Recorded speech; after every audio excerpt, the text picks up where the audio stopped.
So this guitar, I'm showing you guys because this was my main axe when I used to tour with Chris Cornell. I used this on, you know, all the...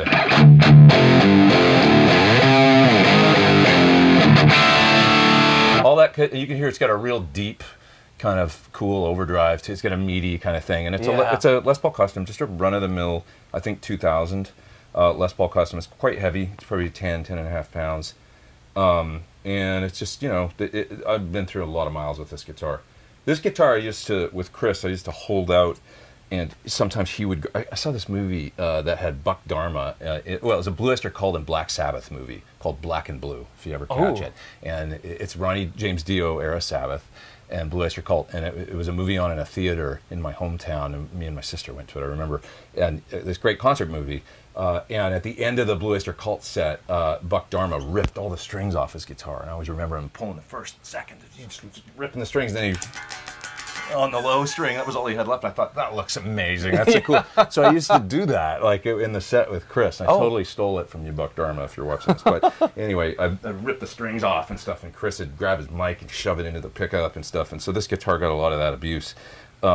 And so, you know, we did that probably like 60 or 80 times at different gigs on tour.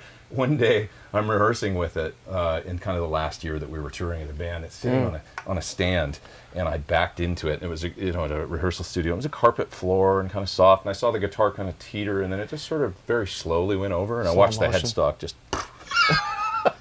So like, all the stuff that you and Chris did to it, and then it survived, and then you have a clumsy fall, boom. Yeah, I mean, I just tapped it, and it went over, and it was very kind of anticlimactic the way that it. So it's got a headstock repair as well, this one. But these are the things that happen to your, you know, your road guitars.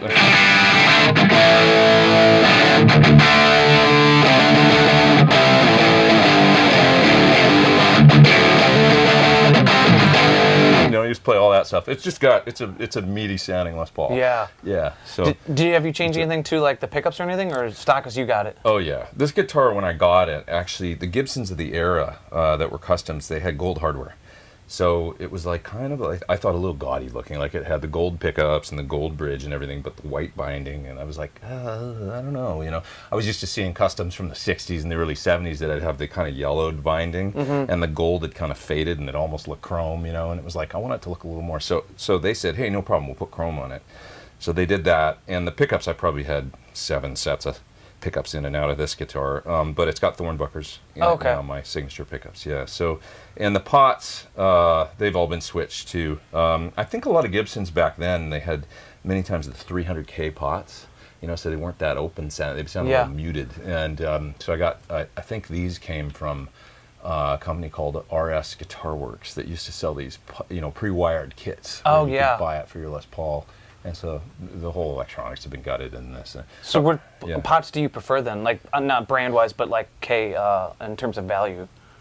Oh, in a humbucker guitar, 500. Yeah. Yeah, I mean, and a true 500 is nice, you know, because it's just less muted. I mean, I know there's a, you know, a certain thing to a little bit more, whatever it is, resistance or capacitance or whatever you want to call it, if there's a bit of a drop-off in the top end. In some guitars, it might work. In a bright guitar, go for a 300K pot. But yeah, I tend to think I want them open and airy sounding, you know. And then if I want to back down the treble, I can always roll the tone down on the guitar or do it at the amp. You know? I don't like the idea of the pot being super lossy.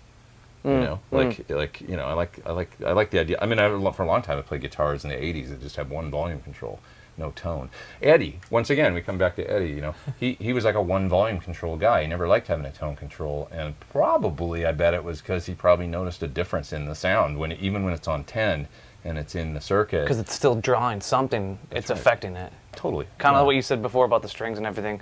There's a lot more to the equation. Everything affects everything. It's a balance, all this stuff to me.